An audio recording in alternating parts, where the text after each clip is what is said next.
Assalamualaikum warahmatullahi wabarakatuh. Selamat malam teman-teman semua. Bertemu lagi bersama saya Coach Shanti Rusmayanti di materi TWK ya. Masya Allah, tabarakallah ya. Sudah lama sekali saya tidak membuat konten ini untuk materi TWK ya. Karena kesibukan dan lain hal gitu ya teman-teman. Oke, jadi pada malam hari ini kita akan membahas materi TWK HOTS penalaran terbaru nih untuk CPNS 2026 karena berdasarkan informasi yang beredar ya, kemungkinan CPNS 2026 itu akan dibuka. Jadi mungkin di sini bagi teman-teman yang sedang mempersiapkan diri untuk menghadapi tes CPNS 2026 dan baru mulai belajar materi TWK. Nanti kita akan bahas satu persatu ya. Bersama saya Coach Santi Rusmayanti. Oke, sebelum kita memulai, marilah kita berdoa dulu. Berdoa menurut agama dan kepercayaan masing-masing, berdoa dipersilakan.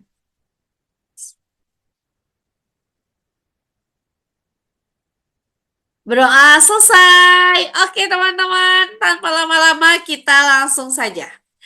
Oke, sebelum kita ke soal, jadi malam hari ini kita tipis-tipis dulu ya. Kita membahas 5 soal TWK. Jadi sebelum kita ke materi nih, sebenarnya di video-video saya sebelumnya sudah ada materi TWK ya. Mulai dari episode 1 sampai dengan episode 15 dengan soalnya tapi masih berbasis hafalan ya pada saat dulu saya belajar di CPNS 2021 ya ketika saya berjuang itu. Nah, karena untuk soal TWK itu penalaran, analisa ya. Jadi malam hari ini kita tipis-tipis ya belajar soal TWK, pemanasan dulu ya. 5 soal TWK penalaran gitu ya.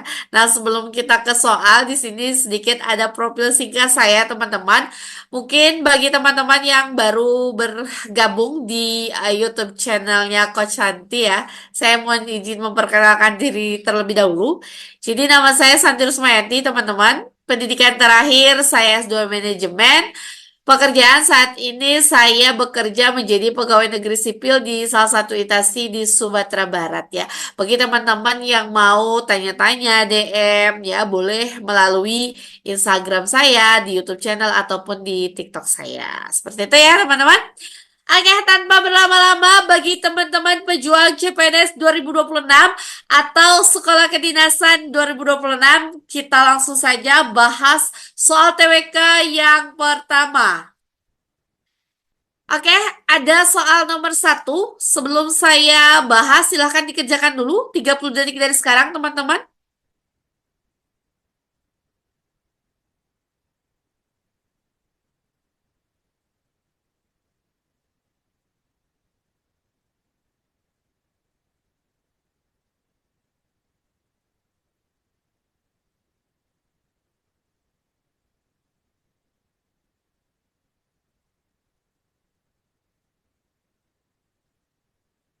Oke, sudah 30 detik ya.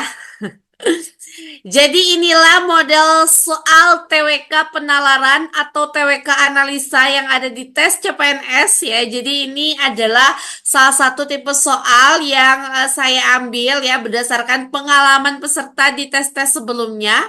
Model soalnya, tipe soalnya ya berdasarkan tes CPNS 2024, 2023 dan seterusnya. Nah, di sini ada soal TWK teman-teman, soal nomor 1. Ini ngomongin apa? Coba kita baca dulu ya. Adanya kesetiaan terhadap bangsa dan negara itu dilatar belakangi oleh beberapa faktor yang mirip dan sama. Yang ditanya adalah salah satunya yaitu tidak tercermin dalam. Oke, ini ngomongin apa teman-teman? Kesetiaan terhadap bangsa dan negara. Soal nomor 1, kalau kita kaitkan dengan kisi-kisi materi tes wawasan kebangsaan, ini ngomongin apa? Ngomongin materi nasionalisme ya. Karena kesetiaan terhadap bangsa itu erat kaitannya dengan nasionalisme. Nah, nasionalisme itu apa? Nah, nasionalisme itu adalah sebuah rasa cinta sebuah kesetiaan terhadap bangsa dan negara. Nah, lahirnya nasionalisme ini tentunya dilatar belakangi oleh beberapa faktor, ya, baik faktor internal dan faktor eksternal. Jadi teman-teman, materi nasionalisme ini sangat erat kaitannya dengan sejarah. Ya, jadi kalau saya buatkan film materi TWK yang sangat banyak itu, episode satunya itu adalah nasionalisme, teman-teman. Nah, di antara beberapa faktor yang menyebabkan rasa cinta terhadap bangsa dan negara itu ada dilatar belakangi oleh faktor internal dan eksternal. Yang ditanya tidak tercermin dalam berarti yang bukan. Ini kata kuncinya. Nah, soal TWK penalaran itu seperti itu ya, teman-teman. Jadi kita harus tahu posisi soal di sini adalah nasionalisme. Masalahnya faktor yang mempengaruhi atau faktor yang menyebabkan nasionalisme itu hadir. Lalu solusinya apa? Tidak tercermin dalam. Yang salah berarti ya. Yang pertama, yang A. Kita lihat yang A. Adanya kesamaan nasib sebagai bangsa yang pernah terjajah. Nah, ini benar ya, teman-teman. Jadi adanya kesamaan nasib sebagai bangsa yang pernah menjadi bangsa yang terjajah itu merupakan faktor internal dari nasionalisme. Kenapa? Karena rasa cinta terhadap bangsa itu hadir, salah satunya adalah adanya kesamaan nasib. Bangsa Indonesia ya merupakan bangsa yang sama-sama menjadi bangsa yang pernah mengalami penjajahan. Jadi kesamaan nasib sebagai bangsa yang pernah terjajah itu adalah faktor internal dari kesetiaan yang ada ya, kesetiaan terhadap bangsa. Jadi yang A ini benar ya. Yang B, adanya keseragaman. Oke?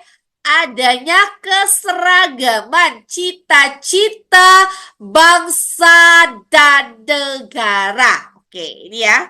Keseragaman cita-cita itu berarti kan ada tujuan. Tujuan yang sama sebagai bangsa yang merdeka nantinya. Jadi sebelum nasionalisme itu hadir, tentunya ya harus memiliki keseragaman cita-cita, baik cita-cita bangsa maupun negara. Nah, ini sepertinya benar ya. Nah, kita keep dulu yang B ya. Yang C, hadirnya tujuan bangsa dan negara yang akan dicapai secara bersama-sama ya. Jadi yang B dengan yang C sepertinya sama ya. Tujuan cita-cita, nah ini sudah tertuang di dalam pembukaan UUD 1945 ya. Nah, terutama pada alinea kedua dan keempat ya, teman-teman harus tahu. Lalu yang D, munculnya keberagaman suku, adat maupun budaya di dalam kehidupan masyarakat setiap daerah masing-masing. Nah, apakah ini faktor nasionalisme? Nah, ini kita boleh keep dulu ya. Saya tanda tanya dulu. Lalu yang E, posisi tempat tinggal yang berada di dalam satu wilayah NKRI. Nah, ini apakah ini merupakan faktor nasionalisme? Nah, ya. Kenapa saya buat tanda tanya seperti ini? Karena mungkin bagi teman-teman ya, ini kayaknya bukan yang D atau yang E ya. Nah, jadi supaya teman-teman gak galau ya. Di sini saya buatkan dua opsi yang mungkin bukan merupakan lahirnya kesetiaan ya. Kalau yang A, yang B, dan C ini sudah pasti benar.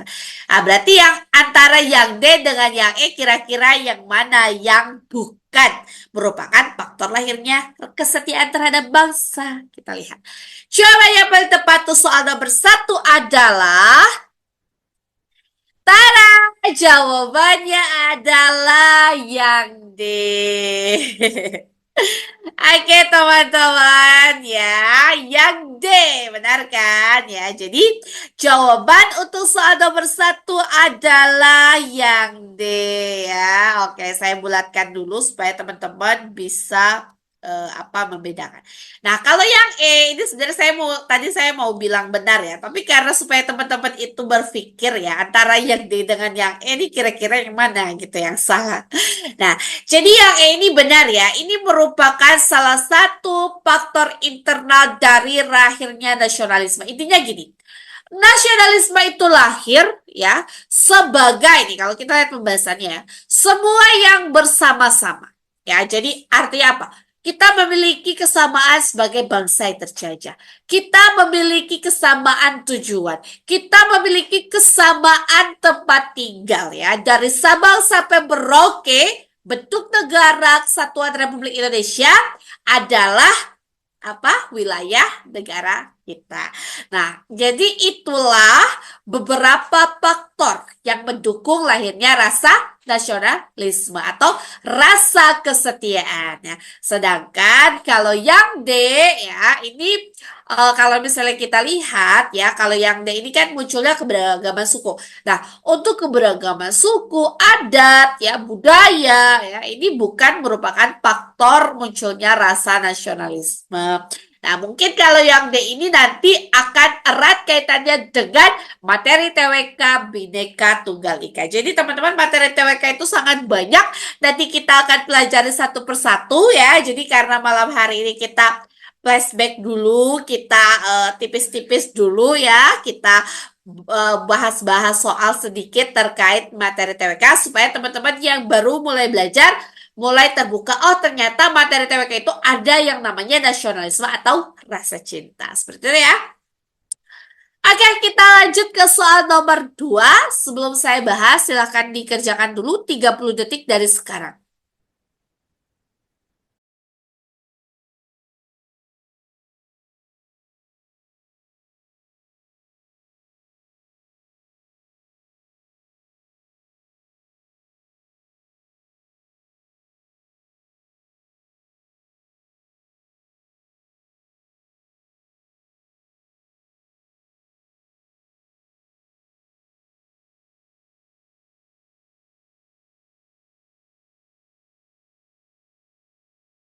Oke, sudah ya. Soal nomor 2. Ngomongin apa? Kita baca soalnya, teman-teman. Di sini ada Sumpah Pemuda ini ya. Sumpah Pemuda saya highlight ya. Sumpah Pemuda ini sangat sering ya muncul di dalam soal TWK. Jadi teman-teman harus pelajari dengan sebaik-baiknya. Sumpah Pemuda ya. Jadi teman-teman materi TWK itu sangat banyak. Salah satunya ini tentang Sumpah Pemuda. Nah, terkait Sumpah Pemuda juga ini masih erat kaitannya dengan materi nasionalisme. Oke, kita bahas. Sumpah Pemuda merupakan momentum dalam menyepakati peningkatan rasa nasionalisme Indonesia. Oke. Para pemuda dari berbagai daerah menyepakati terkait lahirnya persatuan dan kesatuan bangsa. Yang ditanya, berikut ini merupakan perilaku yang bertentangan. Oke dengan ilustrasi di atas yaitu. Oke, harus hati-hati ya. TWK penalaran, TWK analisa dengan opsinya yang menjebak, teman-teman harus hati-hati ya. Oke, soal nomor 2 ngomongin Sumpah Pemuda. Kalau kita flashback ke apa namanya Sumpah Pemuda ya teman-teman bahwa Sumpah Pemuda itu terjadi pada tanggal 28 Oktober 1928. Sebelum Sumpah Pemuda itu lahir, teman-teman ya, dulu kita itu ya masih tergabung ke dalam organisasi kedaerahan. Ada yang namanya Jong Sumatera Bon, ada yang namanya Jong Java, ada yang namanya Jong Celebes, dan seterusnya, Jong Batak, dan seterusnya. Artinya apa? Setiap pemuda dari berbagai daerah itu memiliki organisasi kedaerahannya masing-masing. Nah, kemudian dari berbagai daerah itu ya, dari Sabang sampai Merauke, Nah, kalau misalnya organisasi itu kedaerahan, ya masing-masing dan seterusnya, artinya apa? Kalau misalnya kita lihat filosofi, bersatu kita teguh, bercerai kita runtuh. Nah, makanya para pemuda itu berpikir kalau organisasi itu tetap dipertahankan dari kesukuan, dari kedaerahan, untuk melawan penjajah itu mungkin kurang kuat. Nah, makanya salah satu upaya yang dilakukan oleh pemuda pada saat itu adalah mengungkapkan ikrar sumpah pemuda. Ya, jadi dari situlah organisasi yang tadinya bersifat kedaerahan di berbagai daerah menyepakati untuk bersatu dalam ikrar sumpah pemuda. Ya, nah makanya Sumpah Pemuda ini adalah latar belakang adanya persatuan dan kesatuan. Ya, dari berbagai daerah. Yang ditanya masalahnya apa? Perilaku yang bertentangan. Oke, bertentangan ya, berarti yang negatif nih konotasinya. Dari ilustrasi di atas adalah, oke, biasanya opsi A sampai E itu benar semua. Jadi kita harus hati-hati menjawab soal TWK penalaran. Kita lihat yang A. Terjadinya konflik antar rekan kerja yang berasal dari Sumatera Selatan. Tadi saya sudah highlight bahwa Sumpah Pemuda ini terdiri dari organisasi kedaerahan yang tergabung dalam daerah-daerah yang nantinya bersatu. Nah, ini sebenarnya ini benar ya, ini benar adalah sesuatu yang bertentangan dengan persatuan itu. Namun ya kalau kita lihat ini kan dari sisi satu daerah saja Sumatera Selatan ya. Ini benar berlaku bertentangan, tapi apakah ini yang dicari soal dari opsi yang ada dari jawaban terbaik? Nah, kita lihat. Yang B, pembagian mentor dari berbagai daerah sebagai bentuk keragaman. Oh, kalau ini tidak bertentangan ya, karena ini positif ya. Jadi ini bisa kita eliminasi. Yang C, terjadi konflik tanah adat daerah Sumatera Barat. Ini sama ya. Jadi yang A dengan yang B ini benar bertentangan, tapi ini hanya di Sumatera Selatan. Yang ini hanya di Sumatera Barat. Ya, jadi tidak menggambarkan seluruh daerah ya. Nah, karena Sumpah Pemuda ini kan ngomongin berbagai daerah. Jadi makanya itu TWK itu sebelum kita ke soal kita harus tahu dulu materinya, teman-teman. Jadi sebelum kita bernalar, sebelum kita menganalisa, kita harus tahu dulu materinya. Nah ya, nanti kita pelan-pelan kita bahas. Nanti di YouTube channel saya, insya Allah kita bahas satu persatu teman-teman ya. Terkait materi TWK supaya teman-teman itu bisa terbuka. Oh begini TWK itu. Gitu ya. Yang D, konflik antar supporter bola dari berbagai daerah Indonesia dalam pertandingan Liga 1. Nah ini bagus ya. Ada sebuah konflik supporter bola dari berbagai daerah yang menyatakan tadi yang tadinya organisasi kepemudaan yang harusnya bersatu, tapi karena ada konflik mereka bercerai-berai. Nah makanya ini salah satu sesuatu yang bertentangan dengan Sumpah Pemuda. Oke, yang D kita keep ya. Yang E, pemberontakan operasi Papua Merdeka yang ingin memisahkan diri dari NKRI. Nah, ini benar juga. Ini yang bertentangan. Nah, tapi ini itu kan hanya dalam satu daerah. Ya, itulah soal TWK. Jadi, sebenarnya opsi A, B, E itu benar. Semua bertentangan dengan Sumpah Pemuda.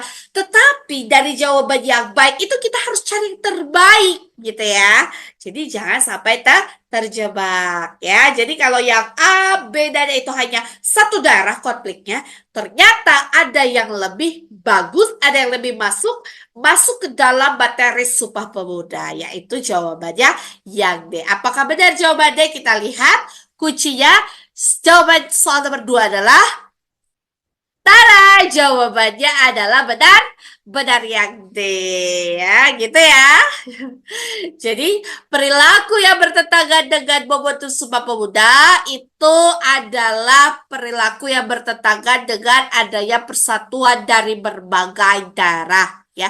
Jadi teman-teman dari opsi yang ada tadi ya pilihlah sesuatu jawaban yang mencerminkan perpecahan dari berbagai daerah. Dan dari antara A sampai E yang menyebutkan konflik antar berbagai daerah itu adalah yang D. Ya, seperti itu. Soal TWK analisa itu Penalaran itu opsinya hampir benar semua. Jadi teman-teman harus sering-sering latihan. Hati-hati ya, TWK itu adalah maut. Itu banyak sekali ya peserta yang sudah tes itu menyatakan seperti itu. Karena itu teman-teman opsinya hampir sama semua gitu ya. Terus bernalar. Ya, jadi supaya teman-teman bisa menjawab soal dengan baik dan benar ya harus tahu dulu materinya ya. Oke, kita lanjut soal nomor 3. Sebelum kita bahas, silahkan dikerjakan dulu. 30 detik dari sekarang, silahkan dikerjakan.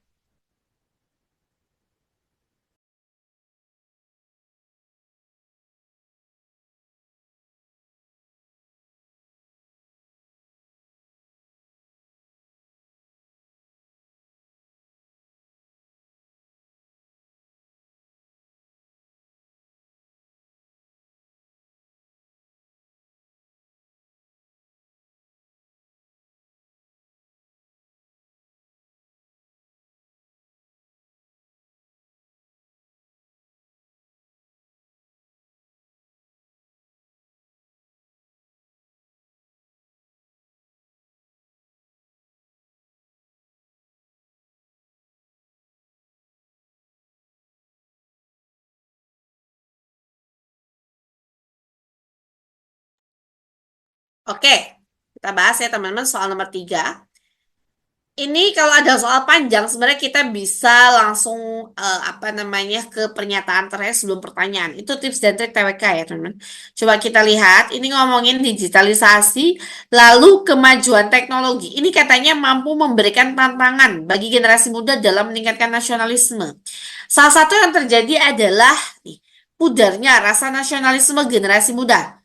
Oke, berarti ini permasalahannya. Masalahnya adalah pudernya nasionalisme, ya. Lalu yang ditanya, hal ini tentunya disebabkan oleh beberapa faktor kecuali, oke? Berarti masalah ini, nah ini solusi. Solusinya adalah si masalah di dalam soal ya. Masalah pudarnya rasa nasionalisme itu yang ada di generasi muda itu disebabkan oleh beberapa faktor kecuali berarti kita cari yang bukan ya. Oke, kita lihat yang A. Banyaknya penyebaran budaya asing yang membludak di medsos. Oke, ini karena ngomongin era digitalisasi ya. Jadi adanya budaya asing yang banyak di medsos, kecanggihan teknologi segitu mudahnya kita mengenal dunia luar dan seterusnya. Nah, ini mungkin bisa ya menyebabkan pudarnya rasa nasionalisme. Ini kita keep dulu ya. Yang B, maraknya aplikasi belanja online yang menawarkan produk-produk ekspor. Oke, ini juga boleh lah ya. Nah, jadi adanya aplikasi belanja online yang kita bisa mengakses ke seluruh dunia gitu mungkin ya. Nah, itu bisa menyebabkan nasionalisme pudar. Oke, apakah benar? Oke, kita keep aja dulu ya. Yang C, kurangnya pemahaman terkait pendidikan nasionalisme generasi muda. Oke, boleh juga. Mungkin karena dia kurang tahu apa itu nasionalisme ya, makanya dia pudar nasionalismenya gitu ya. Yang D, kurangnya pengamalan identitas nasional di dalam kehidupan sehari-hari ya. Sebenarnya ini ada agak-agak ini ya, identitas nasional ini apakah terkait nasionalisme? Tapi karena terlihat bagus, boleh kita keep juga. Munculnya berita hoax di media sosial yang membuat kebingungan pada generasi muda. Oke, ini ngomongin hoax. Apakah hoax ini dapat menyebabkan pudarnya nasionalisme? Oke, terlihat bagus, kita keep juga. Nah, itulah ya soal TWK itu ya gitu ya teman-teman. Jadi opsinya tuh hampir benar semua. Jadi teman-teman harus hati-hati ya. Oke, jadi di antara A, B, C, D, dan E sebenarnya jawaban yang paling tepat yang mana? Jawabannya adalah Tara. Jawabannya adalah yang B. Oke, nah ini ya teman-teman. Ya, itulah ya nasionalisme TWK. Kenapa yang B itu salah ya? Nah ini ya. Sebenarnya tadi saya mau spillkan ya. Yang B ini agak rancu juga gitu ya. Tapi supaya teman-teman tidak terjebak ya, makanya di sini saya coba uraikan ya. Nih gini ya teman-teman, ini kan menawarkan produk ekspor. Ingat ya, ekspor itu berarti kan dari Indonesia ke luar negeri. Oke.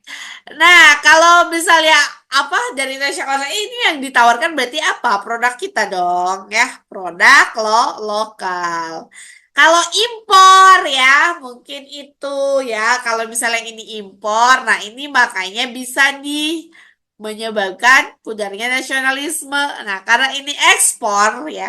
Kalau ekspor itu kan berarti barang kita yang ke luar negeri ya. Jadi itu adalah produk lokal. Kalau produk lokal kita pasarkan ke luar negeri ya bukan mempengaruhi pudarnya nasionalisme ya, malah kita jadi bangga produk kita bisa dikenal dunia ya, bisa meningkatkan rasa kebanggaan kita untuk menggunakan produk lokal dan kaitannya dengan nasionalisme ya. Jadi jawabannya adalah yang B. Jangan terjebak ya teman-teman.